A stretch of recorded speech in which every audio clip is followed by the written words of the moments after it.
আসসালামু আলাইকুম রহমতুল্লাহ। আপনারা দেখতে পাচ্ছেন আমাদের তারানগর বাঁধানোর কাজ আলহামদুলিল্লাহ চলছে, খুব ভালোই চলছে।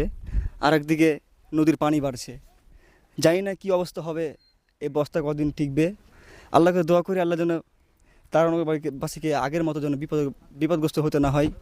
আল্লাহ তুমি তাদেরকে সাহায্য করো, তাদেরকে ধৈর্য ধারণ করার তৌফিক দান করুন, এবং যারা রাস্তার কাজটা করছে বা বাঁধানোর কাজটা যারা করছে তাদেরকে ভালো করে কাজটা করার তৌফিক দান করুন। দেখুন পানিটা অনেক বেড়ে গেছে, আগে অনেক নিচে পানি ছিল, এদিকে বাঁধানোর কাজ চলছে। পানিটা দেখা পানি দিক দেখো, এদিকটা আচ্ছা, এদিক দেখো, জুম করে দেখো না এদিকে।